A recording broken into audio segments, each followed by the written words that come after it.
Finally got DJ Moore.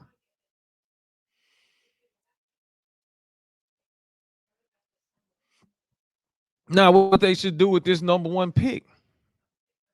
Because Fields, I mean, of course you're going to struggle because you don't have the weapons around you.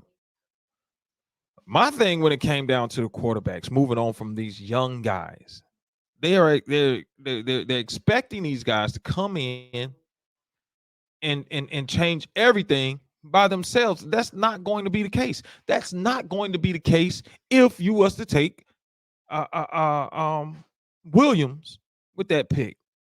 He's not going to come in and have success right away. He's going to be in somewhat of the same situation that Justin Fields is in right now with this team, the way it's currently constructed.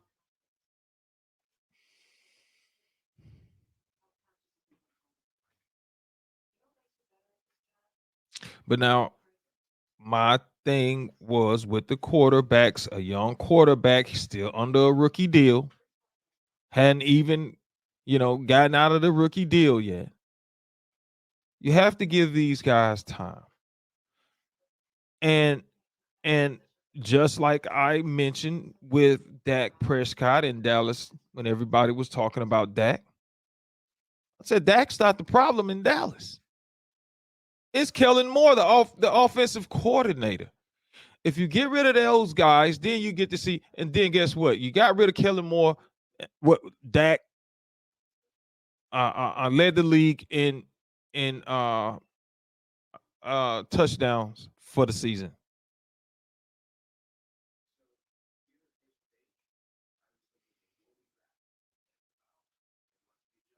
So these owners and these GMs and these head coaches and these player personnel managers and these scouts, they've done their due diligence when it comes to drafting these quarterbacks.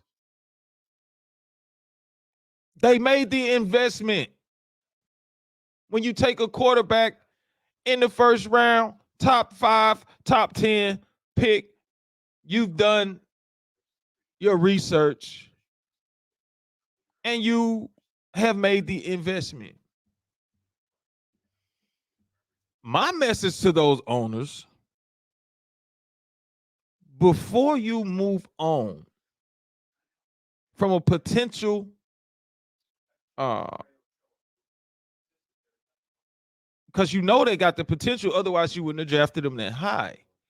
You have to change the situation around them first before you move on from a young quarterback that's drafted high in the first round. And that was my message.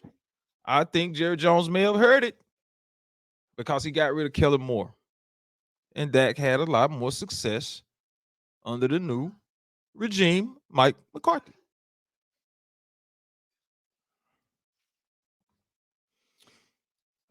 Something similar should take place in Chicago. Now let's go on to this number one pick. Now this number one pick that they have, and I'm finna. If you take Williams, you're in the same situation essentially, and it could be fool's gold because if you take Williams number one, you still got the 10th pick. You got DJ Moore sitting there, and you also got the 10th pick. So you got 2 top 10 picks, okay, in the first round. So you could take Williams, then you could draft somebody else in the 10th, another weapon possibly to come in and help Williams, and that will make him look better because he would have more weapons than Fields. But it'll be fool's gold. You may win 1-2 more games. You know what I mean? But what happens is if you keep Justin, you either trade that one pick for 2 or 3, keep Justin Fields. Now you got a quarterback with a lot of potential and 2 other pieces instead of 1 by keeping Caleb Williams. 2 other top 10 picks. It's a no-brainer. Anybody that's saying Justin Fields is the answer is crazy. Like, you're not thinking clearly. If you are a GM, if you are anybody within that organization that's high that make those decisions, you cannot be that ill-informed. You cannot be that, like, in your mind. Like, what value does Caleb Williams bring other than the fact that you get to save 3 more years by getting him under a rookie contract instead of having to start to look to Justin Fields for a long-term contract coming up this season, and you want to try to dump that off on somebody else. But I'm saying, I mean, he still has the same potential that he had when you drafted him. You hadn't put anybody around him. You could lock Fields up right now for a discount for the next 3 or 4 years, maybe $25 million a year, 30 maybe. And I think that's a steal. Because guess what? If you draft Caleb Williams number 1, you're going to have to pay him $30 million in the first year anyway. So I say trade that pick down to Washington, trade it down to 2, save some money. You could with the second pick, you could save probably what, about $7-8 million with the second pick. You save $8 million there.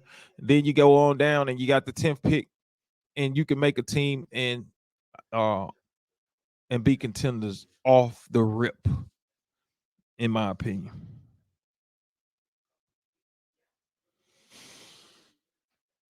We're gonna make some noise for that. Next up, I tell y'all, man, Caleb Williams is not the answer. When I seen that boy with them fingernails painted, I'm like, oh no, he can't lead my team. No, he can't lead my team like that, bro. All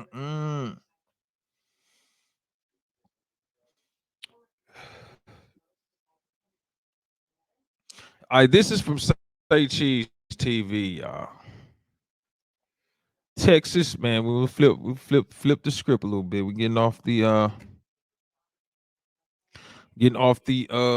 sports topics. Say Cheese TV